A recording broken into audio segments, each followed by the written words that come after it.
அதாவது சிவகங்கை நாடாளுமன்ற உறுப்பினர் வந்து ஐயா கார்த்திக் சிதம்பரம் அவங்க. கார்த்திக் சிதம்பரத்தோட அப்பா வந்து சிதம்பரம் அவங்க ஒரு காலகட்டத்தில் வந்து இந்தியாவின் பிரதமராக வர்றதுக்கான தகுதி இருக்கக்கூடிய ஒரு தலைவர் அப்படின்னு பேசப்பட்டவங்க. அவங்களுடைய சொந்த மாவட்டத்தில் ஒரு இழப்பு ஏறிடுது. அந்த இழப்பு நேரிட்ட இழப்புக்கான அந்த அந்த இடத்துல போய் பார்த்து நம்ம என்ன செய்யணும்னு பேசுறதுக்கு இவங்க இல்லை. கார்த்திக் சிதம்பரம் அவங்க நான் திமுகவில் ஏதாவது தவறு நடந்தால் தட்டி கேட்பேன் அப்படிலாம் நிறைய இதில் பேசியிருக்காங்க. இப்போ நடந்திருக்கக்கூடிய இந்த சம்பவத்தில் கார்த்திக் சிதம்பரம் அவங்க மைனஸ்.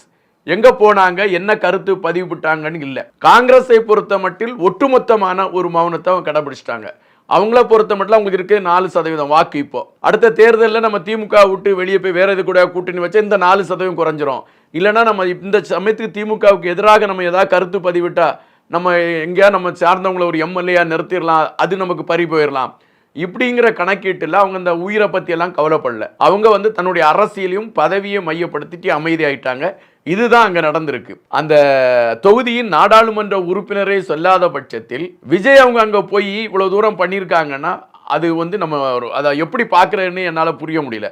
முன்னுமில்ல பேசும் மேல் அந்த நமக்கு மெய்சில் இருக்குது. ஒரு தலைவன்னா இப்படி தான் இருக்கணும்.